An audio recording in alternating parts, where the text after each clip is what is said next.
online, so then I will finally say a few words myself.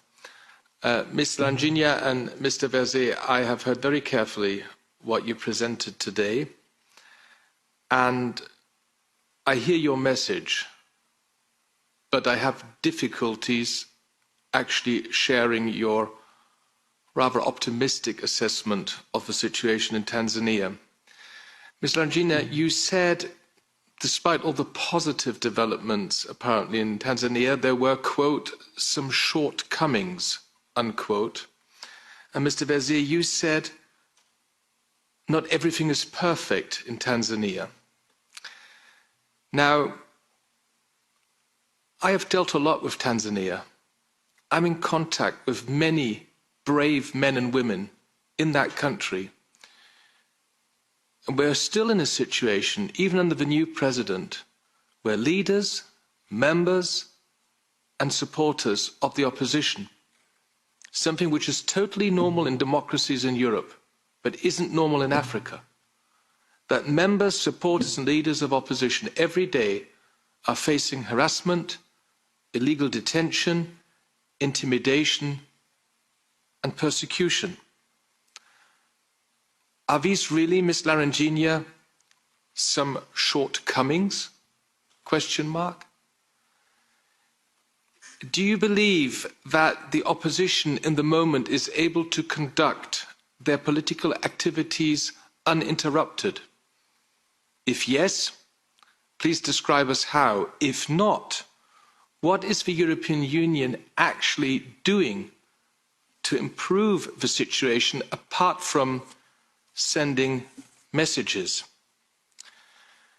Ms. Laingilia, would the External Action Service share the view which many observers have shared and stated that the case against Freeman Mbowe, the leader of the opposition, is politically motivated and has no legal foundation to be in the court of law?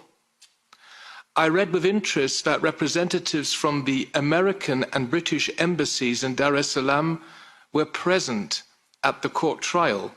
Were also representatives of the EU present?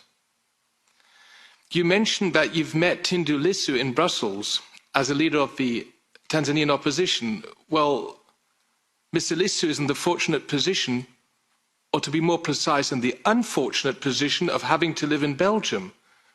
You cannot meet Mr. Mbowe, the leader of Chadema, because he's in prison. So I ask you, has the European Union called upon President Suluhu Hassan to unconditionally release Freeman Mbowe and other Chadema leaders detained in different prison remands forthwith? And finally, Mr. Verzé and Ms. Laingilia, from your point of view, what are the necessary steps that can guarantee fundamental principles we as European Union fight for all over our globe, for freedom, for justice, peace and security?